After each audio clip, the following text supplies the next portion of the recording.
प्रचलित कथा के अनुसार किसी राज्य के राजा की कोई संतान नहीं थी।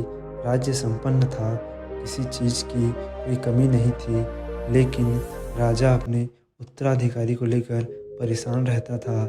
राजा वृद्ध हो गया था। उत्तराधिकारी के विषय में राजा को चिंतित देखकर मंत्रियों ने कहा कि राज्य के किसी योग्य व्यक्ति को भावी राजा नियुक्त कर देना चाहिए। मंत्रियों की सलाह राजा को सही लगी। उसने अपने राज्य के सभी बच्चों को बुलवाया और सभी को एक एक बीज दिया। राजा ने कहा कि इस बीज को अपने घर में किसी गमले में लगाएं और 6 माह इसकी देखभाल करें। जिस बच्चे का पौधा सबसे अच्छा रहेगा उसे हम राजकुमार घोषित करेंगे। सभी बच्चे यह सुनकर खुश हो गए और अपने अपने घर के गमलों में बीज लगा दिया।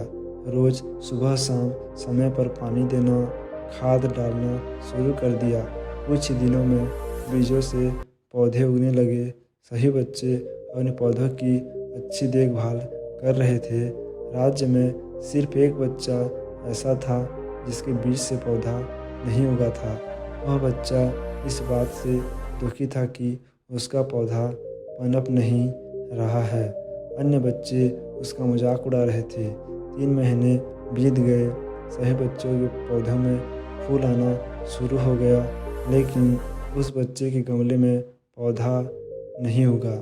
बच्चा रोज़ सुबह शाम पानी देता, खाद भी डालता, लेकिन पौधा नहीं उगा।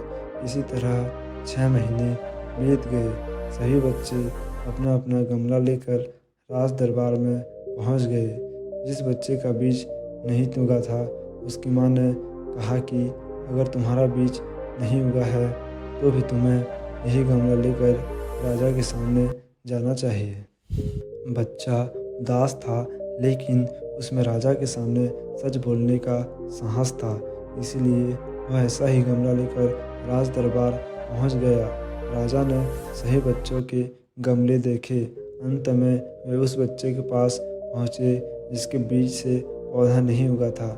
बच्चे ने राजा को बताया कि मैंने पूरी ईमानदारी से कड़ी मेहनत की है, लेकिन यह बीज नहीं उगा।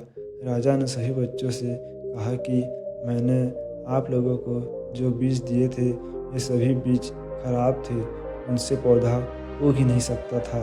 राजा ने आगे कहा कि आप सभी ने मुझे धोखा देने के लिए अपना अपना बीज बदल दिया है।